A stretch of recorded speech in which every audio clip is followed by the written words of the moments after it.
Straight in. Imran, how's it going, man? Watching the Champions League after the game. Don't blame me, I'm going to be doing the same, I think. I'll probably miss the first half. We'll keep this one short.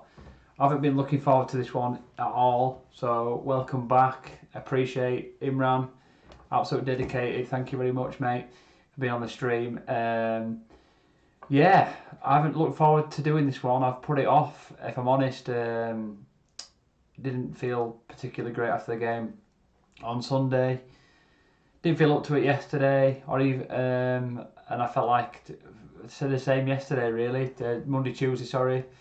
Didn't really up to doing this. I think we kind of knew the writing was on the wall anyway, a little bit with the game coming into the game, but none of us kind of wanted to believe it. And yeah, we a bit of a very poor performance really. We'll get straight into it. Yeah, so we'll get straight into it really. I mean, match stats, overall first half performance. I mean, let's just bring it up. I'll bring it up for you, Imran. We'll get talking about that, mate. And supporting Real today. Jeez, they've got enough Champions Leagues, Real Madrid. I don't think they need any more. Let's not be supporting Real Madrid. But there's not a lot of teams left who I quite like, to be honest. But yeah, obviously Man City are on today as well, aren't they? And they're pretty much through from the first leg with the final first leg. So Liverpool went through yesterday. So yeah, let's get the information up. So here we go. So yeah, match stats. So as you can see the stats, just run through the stats. I'll talk about the first half, how I thought the first half went. Obviously scored the players there as well. So we'll talk a bit about that. But first, stats: 24 shots to Man United 5. Not a surprise really. I think from the other games where we'd won actually at the Etihad, we had a good run at the Etihad, didn't we? Especially under Ollie. I think that isn't a massive surprise, and it's not been another surprise. They only had 10 shots on target out of 24, which is pretty poor, less than half. We had 2, ours is less than half as well. And I don't think we had any shots in the second half, which was quite embarrassing really. They had 70% possession, 30% for United. There was a stat, we all saw it, second half, something like the last 15 minutes of the game. 15 minutes, they had 92% possession. I've never seen a team ever have 92% possession across such a massive amount of time. Yeah, you see it in maybe 5 minutes, they'll bring that stat up and it'll say the last 5 minutes they've had 90% possession. Never seen a team have 92% possession for a solid 15 minutes of a match. That's ridiculous. Absolutely ridiculous. United were chasing shadows, but that's jumping to the second half. Overall, they had 70% possession to United's 30% possession. Passes had 754 to United's 331. So again, more than half the amount of passes that Man United had. More than double, sorry, the amount of passes that Man United had there. Pass accuracy 92%, which is ridiculous considering the amount of possession they had and the amount of passes they actually had. So out of 754 passes, they made something along the lines of what's that? Sort of like just less than 700 passes, just over 680 odd passes. Ridiculous percentage. Man United 83%. Fouls, that's one thing we did seem to be more successful on. Fouls, yellow cards and offsides we were greater than Man City on. With 14 fouls to Man City's 10.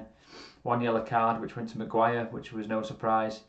No red cards.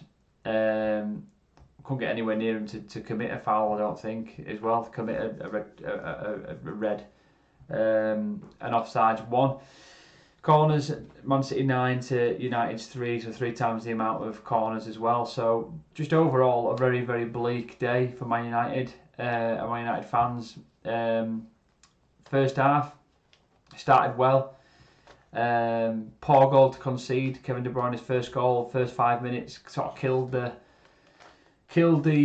Once again we considered a silly goal, a silly time. We did that in the last game against them at Old Trafford. Bernardo getting in at the back post just before half time. It was 1-0. You're thinking, just get to half time. You've kind of got the game under control. Can we get back into the the dressing room, turn it around second half? And that was the game at Old Trafford. We start off the game at the Etihad on Sunday. Start off and concede possession and a silly goal across the box. Nobody mops it up. Nobody's there to cut it out. De Bruyne's got all the time in the world. Good finish through Maguire's legs, bottom corner, goal, 1-0, 5 minutes in, on the back foot straight away. So poor, good reaction. United started playing, started trying to pass the ball, break the press. So Man City were trying to press, as they often do. It's their style. Man United were beating that press with a bit of energy. We're getting into their half. We're starting to create chances, and Sancho got us back in the game, got us back level. Really good goal, really good finish. Keeper even got a touch on it. It was that good of a finish. It had to be that good of a finish. Brilliant finish from Sancho. We're starting to look like we could actually be in this game. We could actually do something at City. Maybe get a result out of this game, at least a draw. 10 minutes later, conceded another silly goal, and the level of defending in that second goal was just diabolical. I mean, Roy Keane was picking Lindelof out. You could pick Maguire out for not kicking the ball out of play and just killing the possession, killing the move. Everybody's at fault. Wan-Bissaka gets, was exploited all game, but was exploited down that right hand side again. Another cross comes across the box where it should just get snuffed out. Just a whole host of sorry, it wasn't a cross. It was Foden getting in there, but again, just loose ball.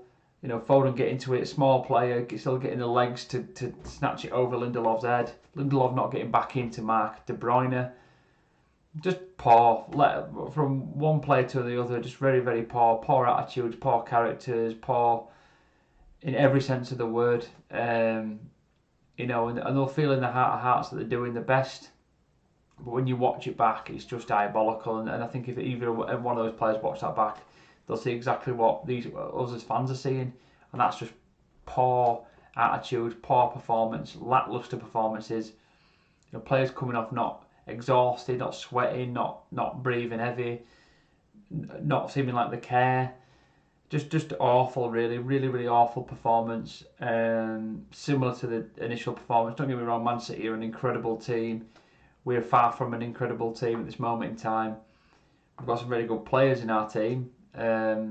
But they shouldn't be putting us to the sword like they did there. I mean, they did to us what they did to Sporting Lisbon, who, let's be honest, are not at Man United's level, or shouldn't be at Man United's level, and yet they're doing what they're doing to other mediocre teams in the league. Just drink of water. Sorry about that. So first half was good. It was good first half. It was positive. There was some idea about it. There was some thought about it. There was energy, inventiveness. There was creativity with it. We were beating the press. We seemed like we know what we're doing. We know what we were doing. But then there's like cocky attitudes. Alanga's been brilliant. Alanga makes a silly mistake. A silly mistake. Gives the ball away. Down the right hand side, trying to play a little lightly chipped, ball over the top on the right, and loses the ball. Diabolical, absolutely diabolical. You shouldn't be playing chip balls into midfield when you've got Man City, who are that type of team. When they're going to press you, they're going to get on top of you. They're not going to let you play out. They've got the character, they've got the ability, they've got the experience. With experience comes confidence. They've got that kind of level of experience where they're gonna punish you, and just disappointing, really. Just when we were on the sort of front foot with that first half, get it back in the game, and we just throw it away again, and that shows the character. That's the level of sort of stuff that we're talking about as a team, where things just do sort of dip off, and the character's just not there. So yeah, just really disappointing in that sense, really, to be quite honest. And hopefully, we'll turn it around before the end of the season. But we'll look at the fixtures that we've got, and we'll look at that, and we'll determine what we've got, before now till the end of the season, and whether we think we'll get top four. So having a bit of a problem with stream here. I don't know what's going on. It's traffic lighting me a little bit. Seems to have sorted itself out. But yeah, so second half, coming to the second half, obviously we conceded a bit of a poor goal. You know, I think we kind of stabilised things following that silly little second goal. But we conceded a poor goal. Didn't really get back in front with what we did after the first goal. I think it stunned us a second time, you know, really sort of like hit us in the ribs, really winded us a little bit. But you know, you're thinking, right, get into the second half. It's 2-1, two silly goals to concede. You know, especially the second one, stupid goal, but forget about it. You're still in the game. You're only one goal down. You never know. You've got some quality in there. Sancho's just proven that. We've got, you know, other players to bring on, Rashford, Lingard, other players, you know, maybe a Dallo if things are, you know, more adventurous down the right hand side, a bit more attacking. So we're in that frame of mind, and then we come into the second half, and regardless of the goals that we conceded in the second half, just the whole persona and the character of the team just drops, absolutely drops. You know, the pressing stops as a unit. There's one player, is Fernandez, running to the ball on his own, then running to the keeper. I mean, Edison could have played in our midfield. That's how ridiculously good he was on the ball. Just stupidly good. Confident on the ball, confident with his touch, confident with his turning, playing little chip balls to his fullbacks. You know, receiving the ball on the byline. Just ridiculous, you know. You're not seeing him on the edge of his 18 or even in his 6-yard box. You're seeing him like on the byline. Ridiculously good standard for a goalkeeper.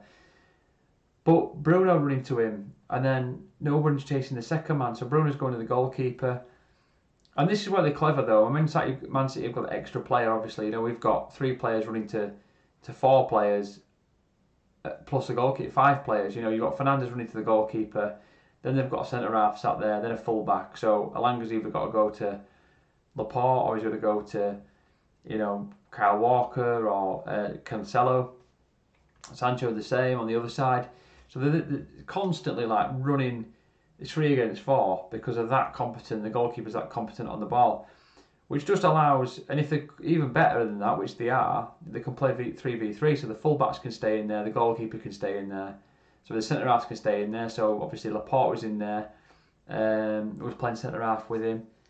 Was Rodrigo in there? I can't remember now. Let me just have a quick look at who was playing centre half for Man City. Just let me double check. John Stones. So John Stones was in there. And what was happening was John Stones was just basically playing. John and Laporte were just basically triangling Fernandez, Sancho, and Alanga, and then Edison was playing as the extra man, and they were just playing it around us. And then the fullbacks were able to just pull forward, get further forward, get up the field, and basically just do what they wanted to do, which was just, you know, a little bit frustrating to be quite honest. So we did struggle to get the ball, and it showed second half. We just give up. You know, the energy had gone. We were fed up trying to break that. Just getting a bit of lag. I'm not entirely sure why. Try and sort that out.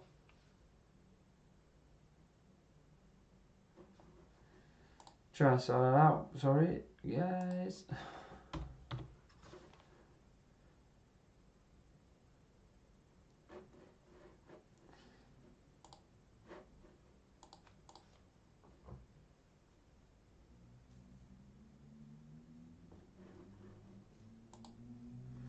Yeah, I'm not sure what's going on here. Apologies, the stream.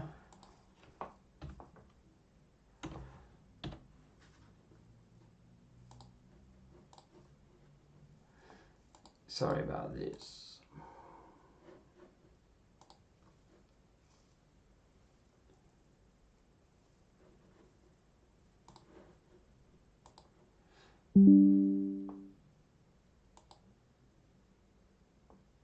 Oh, 2 seconds, guys. Sorry about this.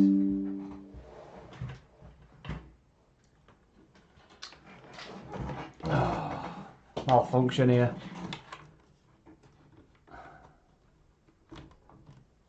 I think I worked it out.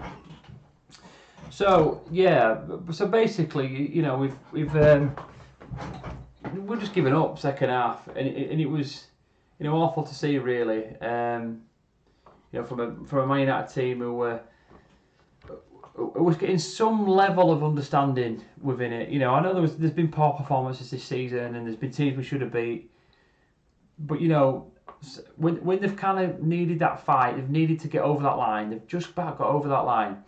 And there's been occasions this season when it's been frustrating, but you feel like when there is just a little bit of a, you know, like a leap to climb above, that they've just done it and done enough. But yeah, what I would say is,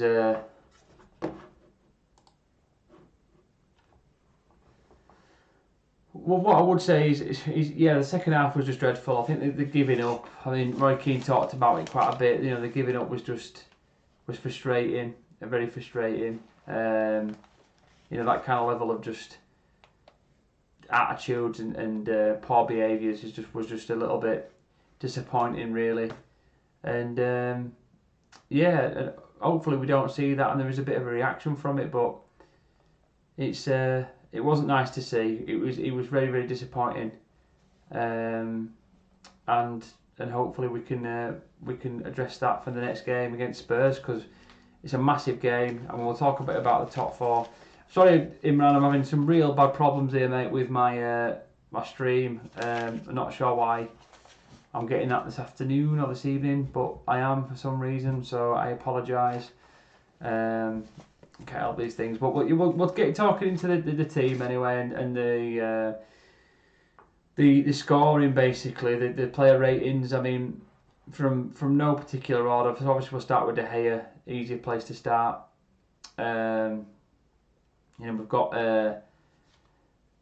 him at a 6. Really, I didn't think he did anything particularly wrong. He wasn't really at any fault for any of the goals. Made a couple of good saves. You know, if anything, he got a 7, really. I mean, his distribution wasn't great. He's not an Edison, is he, in terms of that distribution? You know, that was obviously a little bit.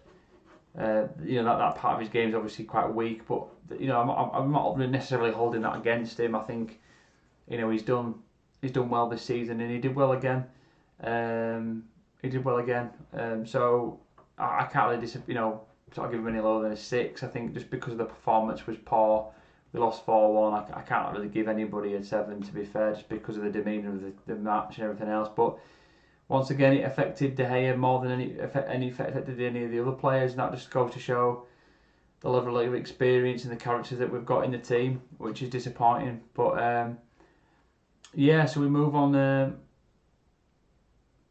to the back four. I've given Lindelof a 3. I thought his whole game was diabolical. I thought his running back was terrible when he got humiliated by Foden, and then he's not tracking De Bruyne, despite the fact he's run just straight past him. Was pretty diabolical to see. Didn't support Wan-Bissaka particularly well. Obviously, Wan-Bissaka got a 3 as well. I don't necessarily blame him for the 3. I was going to give him a 4. I know everyone was slating him and saying that we were getting ripped to shreds with Foden and Grealish on that kind of that right hand side, or their left hand side. I don't necessarily blame Wan-Bissaka. They were doubling up on him every time. He was an easy target. You know, he was a very good defensive right back. We all know that. But we didn't cover that well, and they exploited it, and they got favour from it. First 5 minutes, they got a goal from that side. You know, Bernardo tucks in there as well, and this is the problem. They overload those areas with players who are capable in and around the box to play those balls into those areas and yeah, get those kind of results, really, to be fair. So that was one issue. Obviously, you know, I gave him. Yeah, I know. Last 15 minutes we had 8% possession. It was diabolical, really diabolical. Wan-Bissaka got a 3, Teller's got a 4, and Maguire got a 4. Again, I didn't think Maguire did anything particularly wrong. Got a yellow card. didn't do anything particularly right either. So it could have been a 3. I think just for the fact that, you know, he did try a little harder than Lindelof for me. I gave him a 4. It's not a good score, is it, a 4? So, you know, and nobody got a good score for me in this game. You know, Tellers, again, didn't do anything particularly bad, but again, didn't do anything particularly well either. But this is what we're looking at in the United squad. We're looking at individuals instead of looking at a team performance. Which, so, you know, that was obviously disappointing.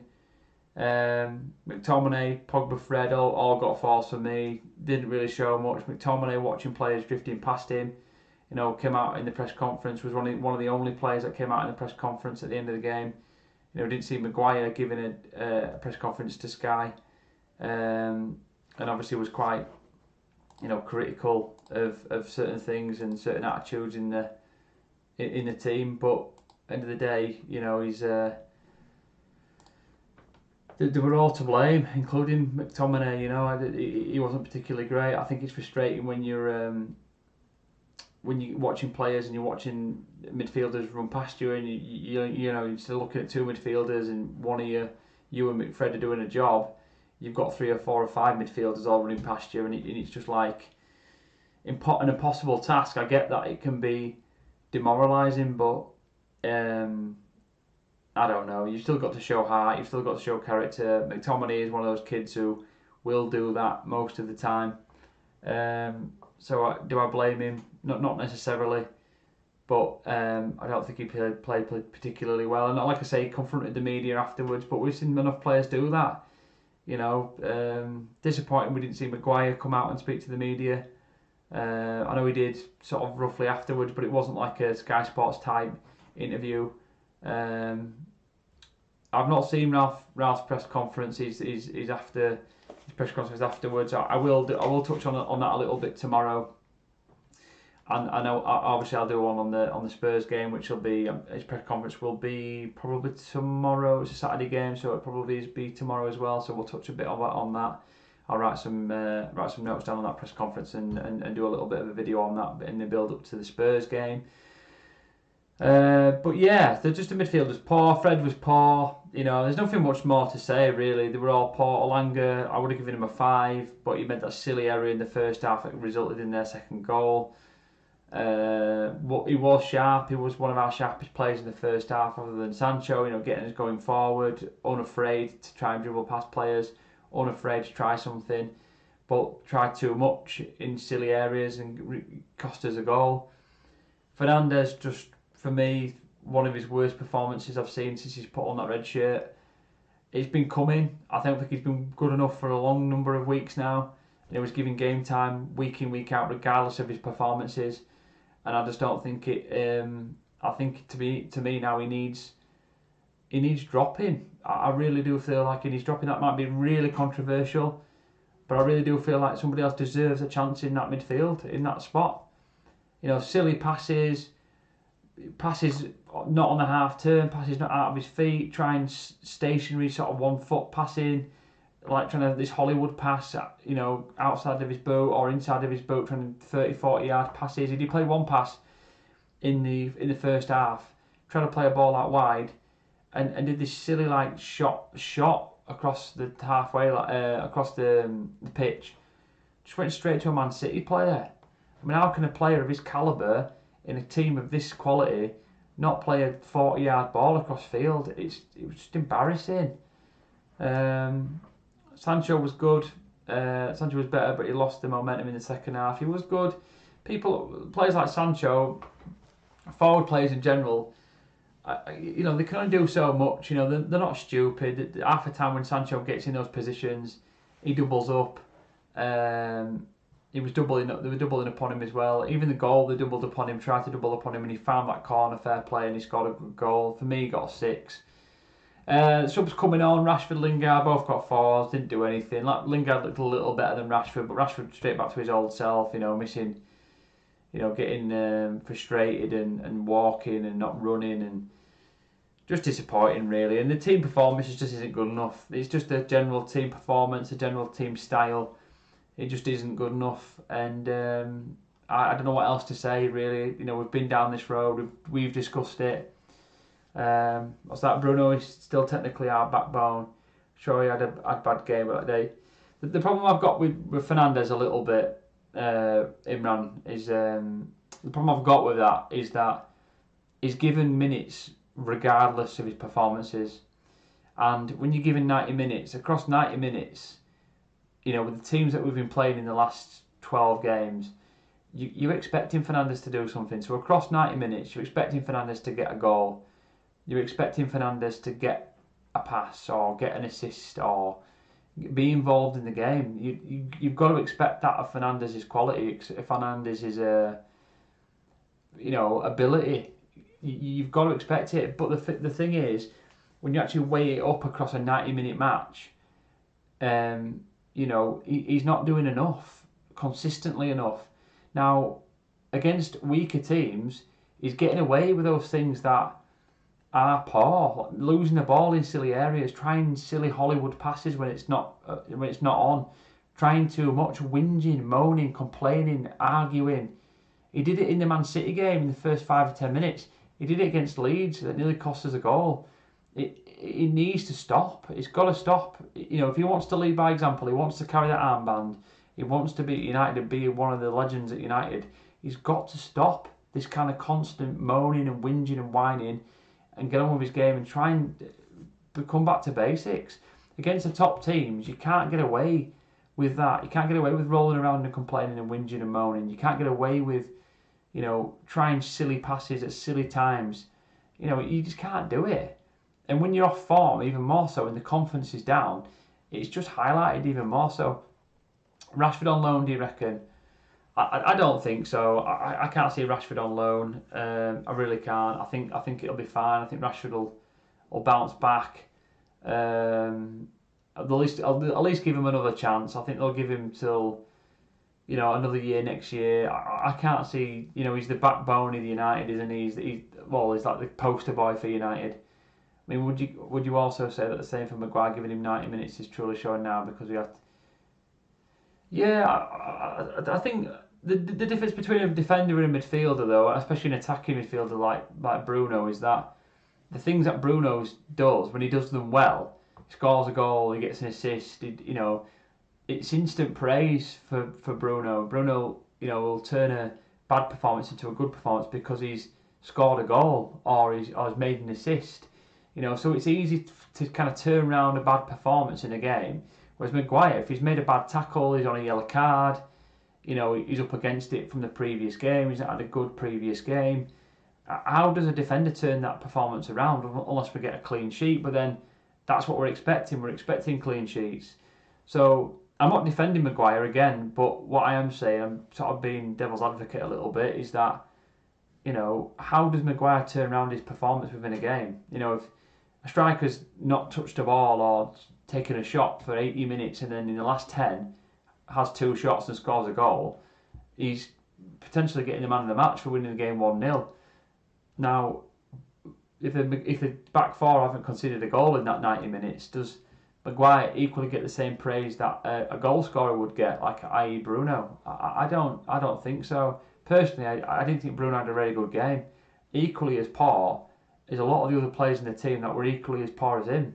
I didn't think he had a good game, Bruno. No, I didn't think he had a good game in the last few games. If you watch his passing, his link-up play, it's just not been very good. And I'm not saying he's the problem. I'm not saying that. They're all the problem at the minute. The team is not playing cohesively. The style that we've got is not.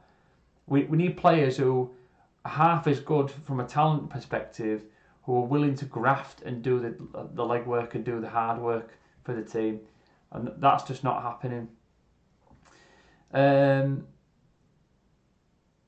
So that's the team, that's the scoring, that's the rating, that's kind of what I've rated the team at this moment in time. I mean, in terms of the aftermath from it, obviously, Roy Keane and Gary Neville were quite vocal about it. So was Scholesy. Scholesy came out and obviously slandered the team as well, which I won't go into what he said. Odd things that transpired from that, really. We'll just kind of float back to the other scene because I don't know if that's having an issue with my thingy. Ronaldo, what happened to Ronaldo in this game? Bruyne's frustrated currently, but the one thing I would like to turn around his performances in cup games, up and coming games. Same can't be said for Maguire, my humble opinion. I totally get the Maguire thing, mate. I totally do. I think what's not helped Maguire is the captaincy armband. I don't think he should have received it. I think he should have realised that. I think he should have relinquished his armband. I think he should have given the armband back. The armband in itself was the wrong option at the wrong time, and it was too soon. And that's not helped his start at United, in my opinion. You know, he needed freedom, he needed to be a player in our team who, yeah, okay, he was always going to have that 80 million banding over his neck, over his head, but the captaincy just elevated that even further. You know, he's now all in the pictures, he's on the front page he's on the front of the stadium, you know, he's in all the magazines and the you know, the kind of match review. He's kind of the first person you look at as a captain. He's the one walking the team out. He's the one that's got to take the brunt of the performances, good or bad. You know, so I totally get that. I totally understand that, and I think the captaincy hasn't helped him. I think De Gea should have got it. I'm not a big fan of goalkeepers getting the captaincy, but you know, he's been there probably the longest out of the most of the team now.